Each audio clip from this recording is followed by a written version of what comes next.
la guerre en RDC est devenue l'une des plus oubliées de la planète.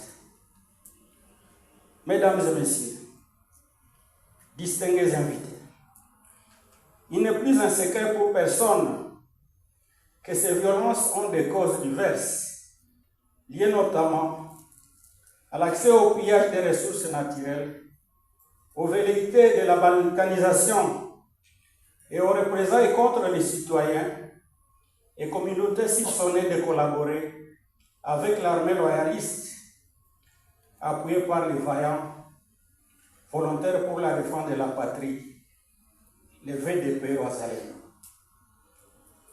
Cependant, il y a sous peu ces victimes et leurs ayants droit, qui se comptent par millions, ne disposaient pas de mécanismes adéquats et adaptés permettant l'accès à la justice, à la réparation, en vue de leur réinsertion ou du relèvement communautaire. Ces victimes vivent dans les conditions qui se caractérisent par diverses formes de maltraitance et par la stigmatisation. Et la province du Nord Kivu est parmi celles, si pas la première, qui ont subi et continuent à subir ces affres de violence, avec actuellement près de 5 millions de déplacés internes. Le message est tellement clair. Moi, ça m'étonne lorsque la communauté internationale fait semblant, comme si elle n'est pas en train d'avoir les soins qui coulent au Nord Kivu, en République démocratique du Congo. Au lieu de nous défendre, ils nous payent par des sanctions.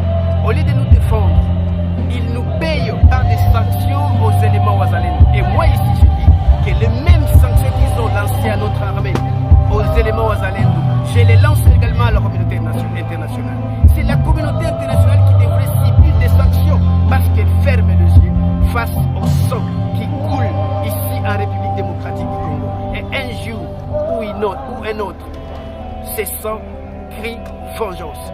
Et je peux vous rassurer, la justice de Dieu existe. C'est une journée de commémoration de toutes nos morts.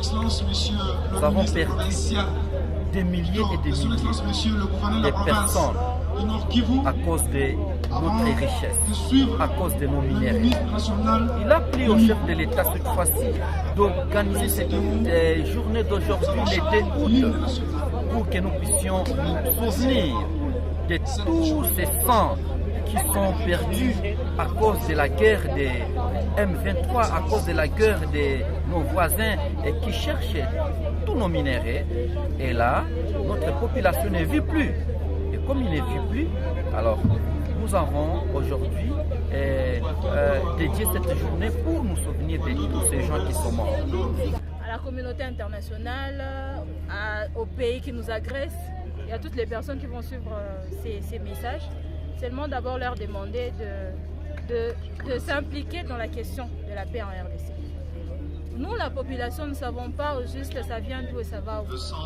Et il y a des questions que les personnes se posent et parfois on se dit, est-ce le sang de Congolais est moins aussi important que les autres personnes de cette planète Terre. Et donc nous voudrons que la paix soit restaurée ici chez nous à RDC, que les populations rentrent dans leur zone d'origine et que nous puissions rentrer aussi dans nos activités quotidiennes, que nous puissions vivre aussi en tant qu'êtres humains, parce que nous en avons le droit, de vivre, nous avons le droit de jouir de notre pays.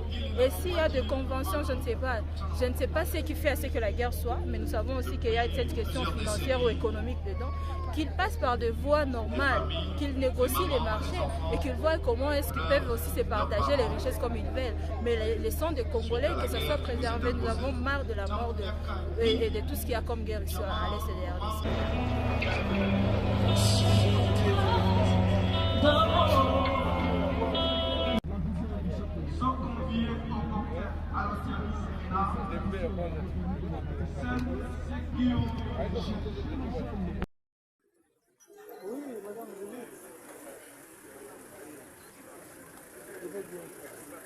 Pas du tout.